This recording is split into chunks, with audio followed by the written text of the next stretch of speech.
O tema da nossa conferência é Fé em Obras. Quão inútil é a nossa religião? Um estudo sobre o livro de Tiago. E nós estamos convencidos que Deus quer falar conosco através do livro de Tiago. O primeiro assunto que Tiago aborda tem a ver com as provações da fé. E é interessante que Tiago começa com aquele assunto, porque provavelmente os destinatários desta carta estavam espalhados pelo mundo romano, Império Romano, e provavelmente estavam a sofrer a perseguição por causa da sua fé e fidelidade a Jesus Cristo.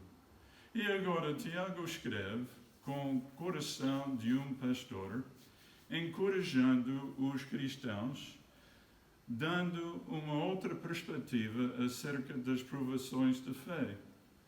Mas fica claro logo no início que Tiago está a falar sobre mais do que simplesmente perseguições, porque Tiago diz aqui no primeiro versículo, ele fala sobre várias provações. Então, as provações podem ser perseguição, ou tratamento injusto, ou crise financeira, pressões no trabalho, problemas na família, ou doença. Uma coisa que neste momento que está a tocar todos nós é uma coisa que realmente está a tocar o mundo inteiro, que é o novo coronavírus, Covid-19.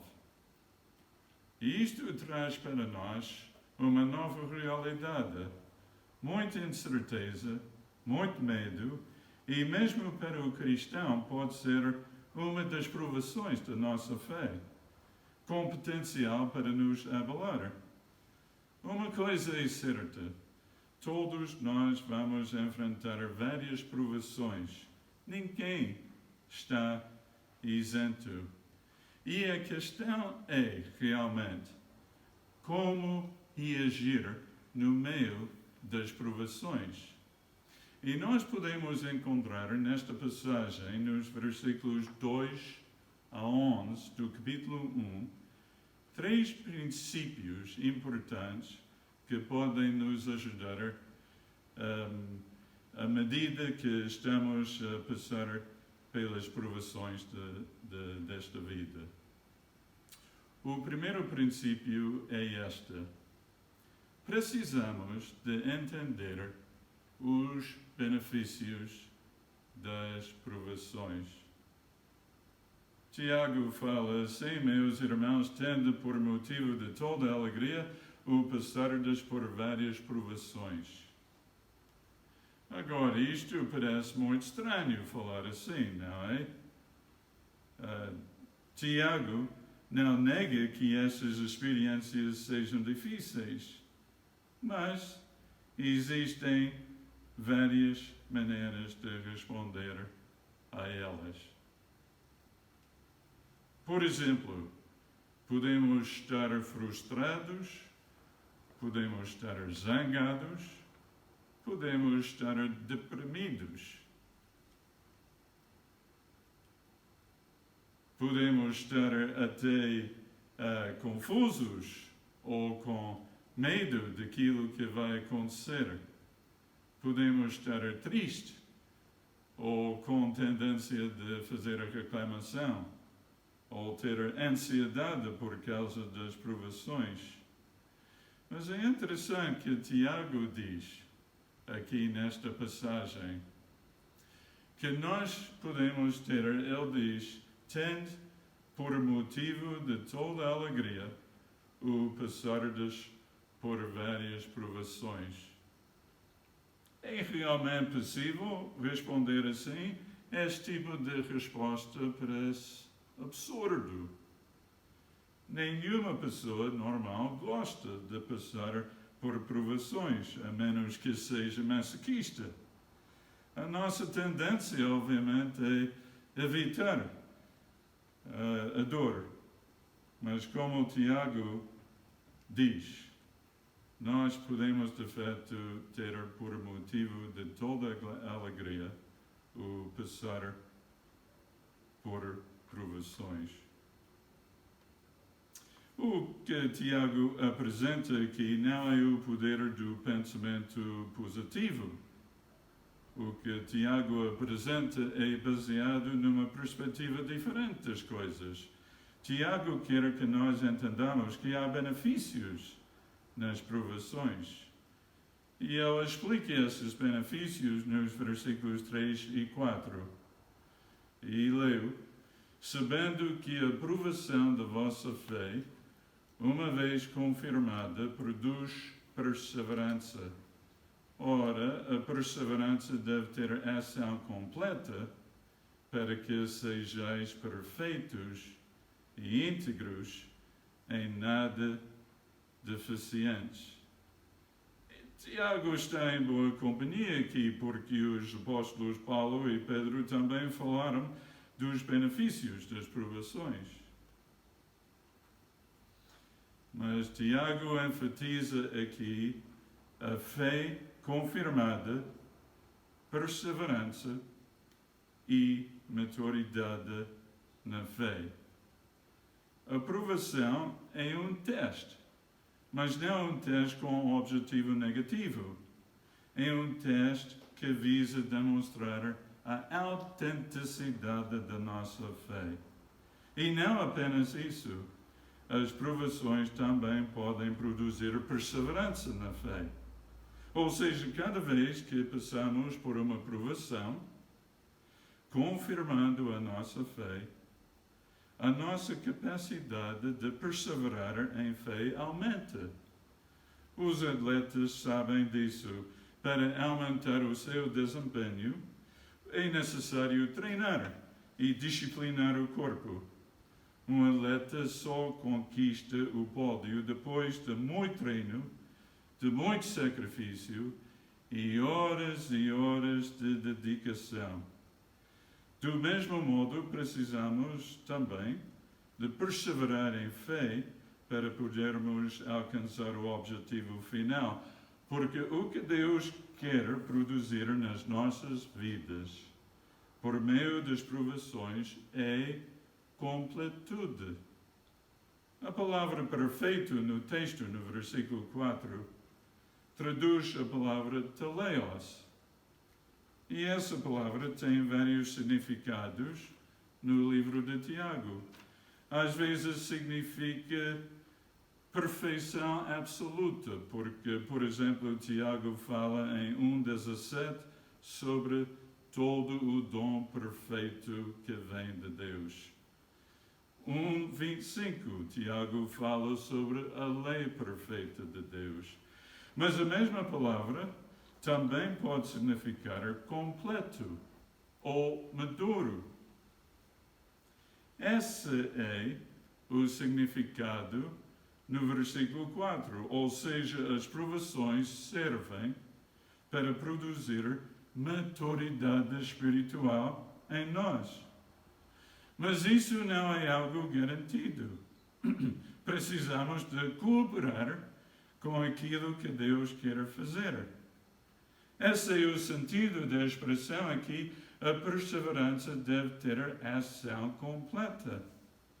No original, Tiago usa o imperativo aqui. Ou seja, a perseverança deve ter ação completa, é necessário responder corretamente para que Deus possa produzir os resultados desejados. Agora, podemos perguntar, depois de tudo isto, vale a pena viver assim? E para responder aquela pergunta, podemos colocar outras perguntas. Queres ser realmente a pessoa que Deus quer que sejas? Queres ser mais como Jesus Cristo? Consideras que esse é um objetivo muito mais valioso do que evitar dificuldades? E se a tua resposta for positiva, nós já podemos concluir que sim, vale a pena. Vale a pena responder às provações corretamente, deixando Deus produzir maturidade espiritual através das provações.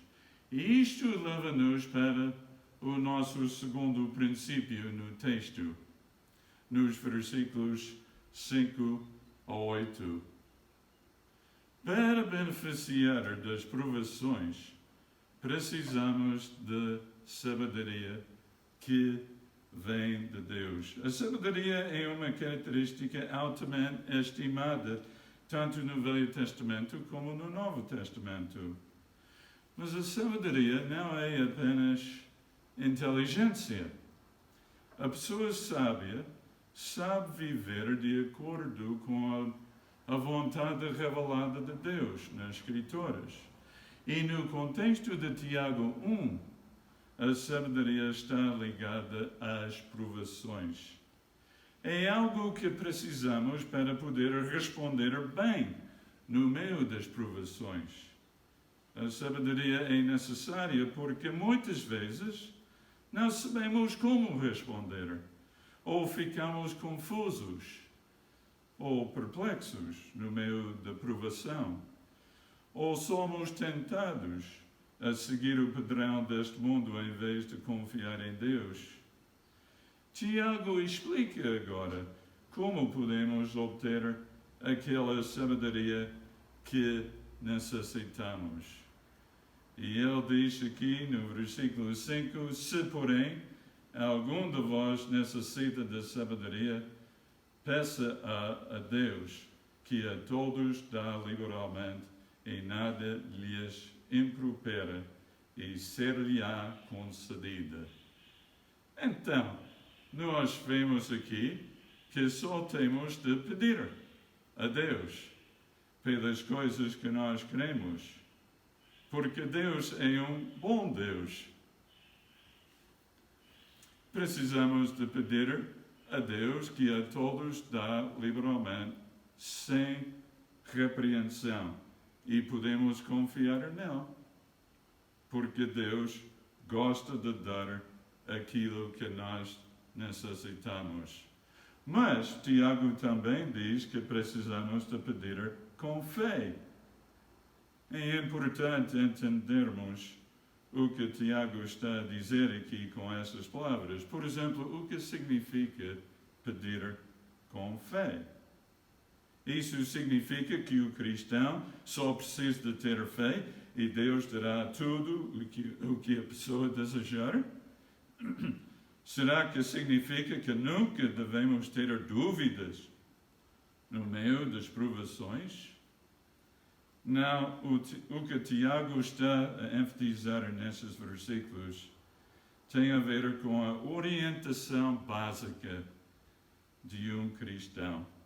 Ou seja, um cristão deve ser fiel a um mestre e não tentar viver em dois mundos ao mesmo tempo. Pedir em fé é pedir confiando na bondade de Deus que dá liberalmente. E tal confiança permite que a fé seja exercida mesmo no meio das provações. Isso não significa, mais uma vez, que nunca vamos ter dúvidas, mas o tipo de pessoa que Tiago descreve aqui é um cristão que confia em Deus, mesmo que tenha dúvidas sobre as suas circunstâncias. Aquele cristão não duvida que Deus é bom. É uma pessoa que diz: eu não entendo o que está a acontecer ou porquê, mas sei que Deus é bom e que Ele quer me ajudar. E agora Tiago contrasta a estabilidade que os cristãos encontram em Deus com a pessoa instável, usando várias imagens aqui no texto. Ele diz: no versículo 6. Peça, porém, com fé, em nada duvidando, pois o que duvida é semelhante à onda do mar, impelida e agitado pelo vento. Não suponha esse homem que alcançará do Senhor alguma coisa. Homem de ânimo dobre, inconstante em todos os seus caminhos. Então, é uma pessoa que o que duvida é semelhante à onda do mar, e Tiago também descreve a mesma pessoa como homem de ânimo dobre, inconstante em todos os seus caminhos. Outras traduções possíveis são homem de coração dobre, homem de mente dupla, ou homem indeciso. Refere-se a uma pessoa instável, pessoa com coração dividido entre Deus e o mundo. Deus exige lealdade absoluta. Por exemplo, em Deuteronômio 6, 4 e 5, Moisés diz: ouve, Israel, o Senhor nosso Deus é o único Senhor. Amarás, pois, o Senhor teu Deus de todo o teu coração, de toda a tua alma, de toda a tua força. E o salmista concorda com isso, escrevendo em Salmo 119: bem-aventurados os que o buscam de todo o coração. E também Jesus reafirmou o mesmo princípio, dizendo: amarás o Senhor teu Deus de todo o teu coração, de toda a tua alma e de todo o teu entendimento. Tentar balançar entre as duas coisas só cria uma pessoa instável, porque a prova da fé produz perseverança e maturidade espiritual quando a pessoa confia no Deus que dá liberalmente. Tentar balançar só cria uma pessoa instável e impede o nosso crescimento espiritual. Ok, já vimos que precisamos de entender os benefícios das provações, e para beneficiar das provações precisamos da sabedoria que vem de Deus. E finalmente, a sabedoria que vem de Deus dá-nos a perspectiva certa sobre a prosperidade material nesta vida. E aqui Tiago fala sobre o pobre, o rico e a transitoriedade da vida nos versículos 9 a 11. E nós lemos: o irmão, porém, de condição humilde, gloria-se na sua dignidade, e o rico na sua insignificância, porque ele passará como a flor da erva, porque o sol se levanta com seu ardente calor, e a erva seca, e a sua flor cai, e desaparece a formosura do seu aspecto, assim também se murchará o rico em seus caminhos. Portanto, o crente pobre deve ter a perspectiva da sua dignidade. Tiago diz, em Tiago 2, 5, fazendo a pergunta: não escolheu Deus os que para o mundo são pobres para serem ricos em fé e herdeiros do reino que ele prometeu aos que o amam? Mas também é verdade que devemos olhar além da avaliação do mundo para entender quem de fato somos em Cristo, não avaliando a nossa vida da perspectiva do mundo. É a mesma coisa com o rico. Um cristão pode ser rico, pode ter posses e bens materiais, mas o rico precisa de entender também a sua identidade em Cristo, que não depende de riquezas, mas da misericórdia de Deus. Tudo nesta vida é transitório. Realmente não se deve confiar nas riquezas. E realmente, como nós vemos, não se deve buscar a riqueza como se fosse a coisa mais importante nesta vida. Tudo passará. Não acumuleis, Jesus diz no Sermão do Monte, para vós outros tesouros sobre a terra, mas ajuntei para vós outros tesouros no céu. E ele conclui dizendo assim, porque onde está o teu tesouro, aí estará também o teu coração. Então é importante avaliarmos as coisas como Tiago está a explicar aqui. E isto ajuda-nos a voltar para o início da nossa mensagem hoje, porque realmente, quando nós lemos, tende por motivo de toda a alegria o passardes por várias provações, nós conseguimos ver que a verdadeira alegria não vem das riquezas, nem de uma vida sem problemas, mas de uma fé amadurecida pelas provações, para que possamos ser pessoas mais completas, como Deus quer. Agora, o que vamos ouvir a seguir, nós não somente alegramos-nos nas coisas que Deus está a fazer nas nossas vidas no presente, mas também nos alegramos na bênção futura que nós temos como crentes. Nós ouvimos Tiago, fé em obras, a fé que é provada. Queremos refletir agora sobre a religião pura e a fé relacional dentro desse mesmo capítulo. Mas por que alegria em meio às provações da fé? Ou afinal, qual é o resultado da fé provada na vida dos crentes? No verso 12, Tiago diz: bem-aventurado o homem que suporta com perseverança a provação, porque depois de ter sido aprovado, receberá a coroa da vida, a qual o Senhor prometeu aos que o amam. A palavra bem-aventurado que Tiago usa é a mesma palavra Macarios, também presente e usada por Jesus no Sermão do Monte. Bem-aventurado é uma pessoa feliz no sentido de alegria, de realização. Evidentemente isso na ótica do reino de Deus em Cristo Jesus. Jesus usa as bem-aventuranças como a fundamentação da nossa vida ética no reino. E Tiago faz uso do Sermão do Monte inúmeras vezes em sua carta.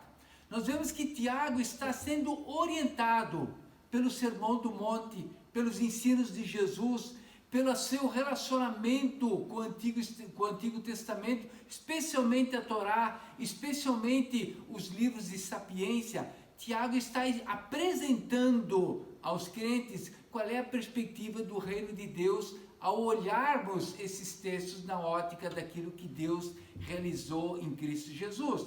Então, será que as bem-aventuranças de Jesus são evidências éticas, ou seja, fé em obras, de uma fé que é provada e aprovada? Ou será que são evidências de uma religião pura, de uma fé relacional? Evidentemente, Tiago apela para muitos aspectos do Sermão do Monte como evidências de uma fé que é provada e aprovada. Tiago mantém os seus ouvintes no contexto do ensino de Jesus sobre a ética do reino de Deus, sobre a justiça desse reino e sobre a esperança escatológica. Tiago fala a respeito da coroa da vida que está reservada àqueles que amam ao Senhor, que são aprovados na sua fé. Do que está falando Tiago quando ele menciona a coroa da vida? Poderíamos entender a coroa da vida como a vida eterna, ou seja, a recompensa aos que amam o Senhor e por isso suportam com perseverança as provações. É a dimensão de consumação do reino, é a dimensão de plenitude, de completude, o teleios, para onde caminha a história do reino de Deus. Tiago tem isso em mente quando ele usa essa expressão no versículo 12, quando ele dá essa dimensão de realização para aqueles que suportam com perseverança as provações. Por isso poderíamos pensar numa aplicação.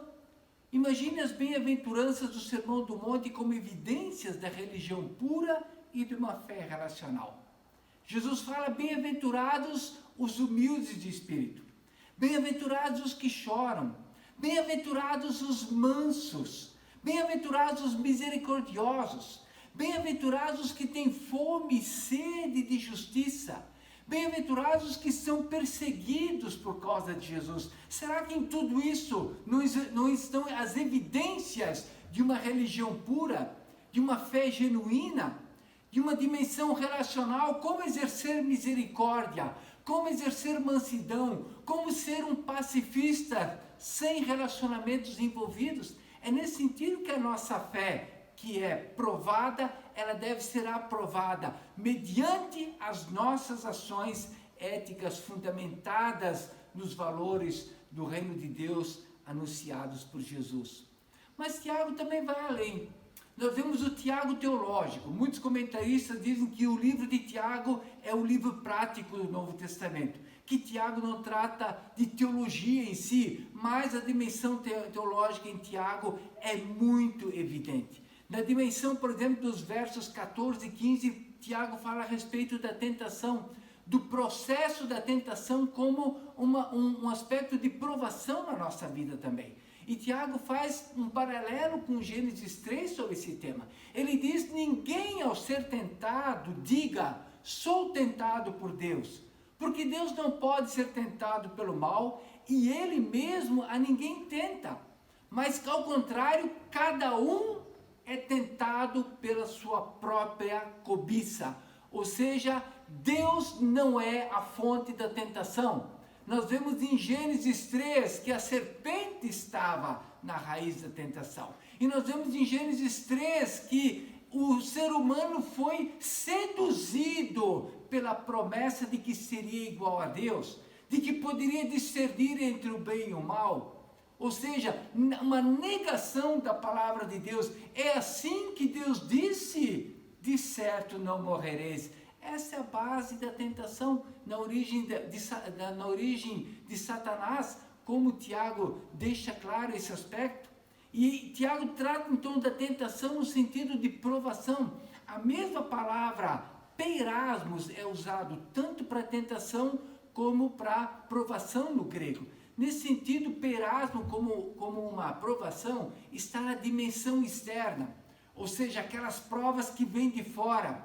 Situações em que às vezes a nossa fé, ou a nossa integridade, ou a nossa atitude de busca de justiça nos colocam em situações antagônicas na sociedade em que somos provados nas nossas convicções.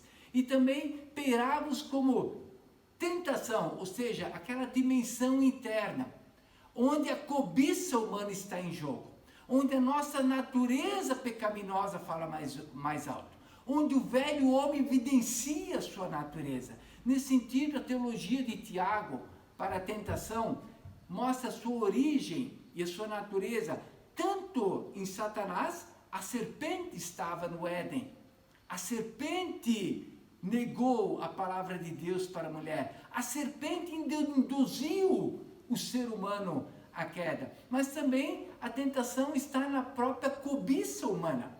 O ser humano cobiçou ser igual a Deus. O ser humano viu na possibilidade de comer do fruto uma maneira de governar do seu jeito. E nós vemos as tristes consequências da atitude do ser humano em escolher não ouvir, não crer, não acreditar na palavra de Deus e seguir a sugestão de Satanás. Então, nesse sentido, o processo da tentação que Tiago apresenta faz eco a Gênesis capítulo 3. Ou seja, cada um é tentado pela sua própria cobiça quando esta o atrai e seduz. E então, a cobiça, depois de haver concebido, dá à luz o pecado, e o pecado, uma vez consumado, gera a morte. É exatamente isso que nós vemos na situação do Éden, é isso que acontece na vida dos crentes, É isso que nós podemos ver também na vida de Jesus. Quando ele, à semelhança de Adão, também foi tentado por Satanás. No início do seu ministério, Deus declarou: este é meu filho amado, em quem me comprazo, quando Jesus saiu das águas do batismo. E logo depois vemos em Mateus 4 que Jesus é levado ao deserto para ser tentado. Depois de 40 dias de jejum e oração, o tentador lhe aparece. E o tentador começa sutilmente tentar engendrar Jesus de uma manobra em que ele negue o que Deus declarou. Este é meu filho amado. E Satanás pergunta para Jesus: se tu és o filho de Deus? Olha só a insinuação do diabo, para que a palavra de Deus seja negada. Se tu és o filho de Deus, transforme essas pedras em pão. Jesus poderia fazer isto, mas ele não segue a sugestão de Satanás em querer provar que ele é o filho de Deus, porque nessa declaração de Deus está a identidade de Jesus, está o fundamento da sua vida, da sua obra, da sua missão. Ele é o filho de Deus, ele não precisa provar isso para Satanás. E por isso Jesus responde a Satanás que nem só de pão viverá o homem, mas de toda a palavra que procede da boca de Deus. Depois Satanás usa a própria palavra para tentar enredar Jesus. Atira-te daqui para baixo. E Jesus responde o quê? Também está escrito. Ou seja, não tentarás o Senhor teu Deus. Jesus interpreta corretamente a palavra, porque o diabo usa a palavra de Deus para tentar nos enganar. No meio das tentações podemos ser ludibriados. E da mesma forma nas tentações, Jesus também é tentado em conseguir os reinos desse mundo com uma adoração que não seja Deus.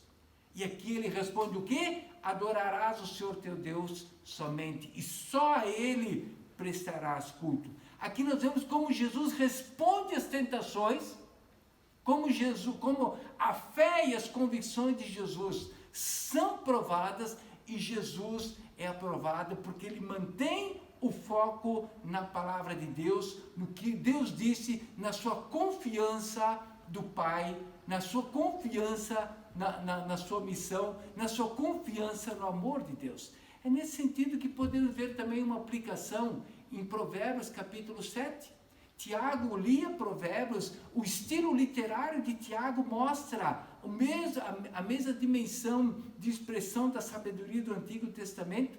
O mesmo processo de tentação está lá em Provérbios 7, sobre a mulher adúltera, sobre aquele simples, sobre aquele que é seduzido, sobre aquele que não responde de maneira sábia às tentações. E Tiago traz à mente dos seus leitores esse aspecto para que vivam com sabedoria, para que busquem diante de Deus uma vida onde a sua fé que é aprovada seja aprovada. Nesse sentido, nós vemos também a atitude de Tiago em termos pastorais. É por isso que ele diz no verso 16, não vos enganeis, não se deixe enganar por Satanás, não se deixe levar pela tentação. Ele diz, não vos enganeis, meus amados irmãos. Tiago estabelece qual é a base, qual é o fundamento da sua teologia do Pai.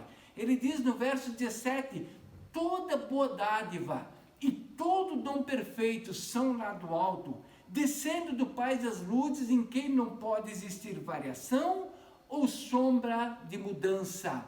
Ou seja, Tiago se alicerça, ele fundamenta a sua ética, ele quer fundamentar a vida dos crentes na bondade, na fidelidade e na constância de Deus Pai. Essa é a prova da fé que é provada e que é aprovada. Jesus manteve firme a sua convicção. Nós temos que manter firme a nossa crença na bondade de Deus, na sua fidelidade, na sua constância. É em meio a essa aprovação, com essa convicção, é que a nossa fé será aprovada.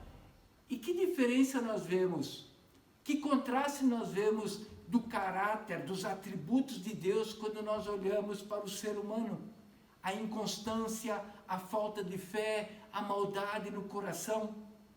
É nesse sentido que Tiago nos chama a atenção para que os nossos olhos estejam voltados para Deus como fundamento da nossa fé. Ele fala do Pai das luzes, ou seja, faz uma referência, faz eco a Gênesis 1 e 2, e com isso Tiago está tratando também da perspectiva da teologia da criação e, consequentemente, da teologia da nova criação. Porque é nessa história que Tiago está envolvido. Essa é a mensagem do reino de Deus.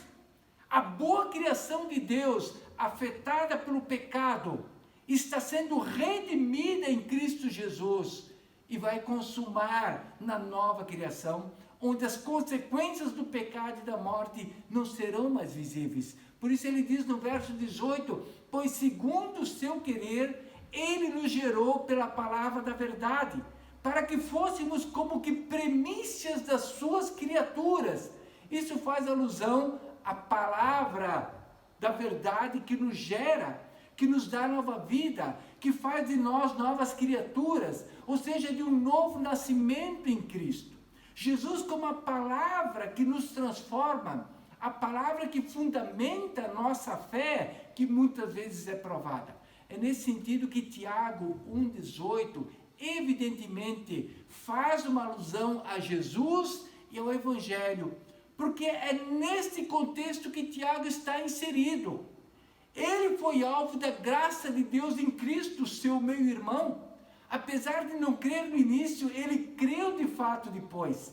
E ele tornou-se um discípulo, apesar de não ser chamado como apóstolo, ele chama Jesus como seu Deus, como seu Senhor. Ele entende o seu papel na história do Evangelho. E nesse sentido, qual é a relação desse Evangelho com a religião pura e com a fé relacional? Nos versos 26 e 27 nós vemos esta dimensão. O que é a religião pura? Na palavra triskeia, para religião, significa reverenciar, adorar. São atos externos ou visíveis do culto religioso. Isso diz respeito, evidentemente, essa palavra, ela vem da origem pagã, mas ela diz respeito àquela dimensão externa da vida religiosa. Ou seja, a nossa fé que é expressa em obras. A nossa fé que se evidencia nas nossas atitudes éticas na sociedade. No verso 26, Tiago fala, se alguém supõe ser religioso, deixando de refrear a língua, antes enganando o próprio coração, a sua religião é vã. Nessa primeira dimensão, a nossa atitude externa, em demonstrar com o que dizemos aquilo que está lá dentro de nós. Nesse sentido, faz alusão ao uso das palavras. Como nós usamos as nossas palavras? Será que nós falamos em amor? Nós falamos para edificar o irmão? Ou nós falamos para destruir? Ou nós falamos para quebrar relacionamentos? Será que nós somos como um crente Covid, que chega e contamina todo mundo com as palavras, que gera pânico na igreja, porque não soube refrear a sua língua? É por isso, queridos, que a religião pura parte do coração puro. Jesus diz, a boca fala do que está cheio o coração. De que maneira nós evidenciamos o que está dentro de nós? Então, religião pura, ser religioso sem refrear a língua, é uma incoerência no entender do Tiago, e ele vai abordar esse tema mais profundamente um pouco adiante. E no verso 27, a religião pura e sem mácula para com o nosso Deus e Pai é esta: visitar os órfãos e as viúvas nas suas tribulações, e a si mesmo guardar-se incontaminado do mundo. Visitar os órfãos e as viúvas nas suas tribulações, e a si mesmo guardar-se incontaminado do mundo. Ou seja, servir em amor ao pobre e ao desamparado. Ninguém vai entrar no reino de Deus sem uma carta de recomendação de um pobre, diz Jesus lá em Mateus capítulo 25. Aquilo que fizestes a um desses meus pequeninos, a mim o fizeste.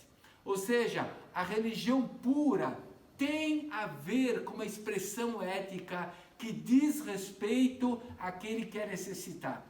O cuidado dos órfãos e das viúvas no Antigo Testamento é uma expressão do amor e do cuidado do próprio Deus para com essas pessoas.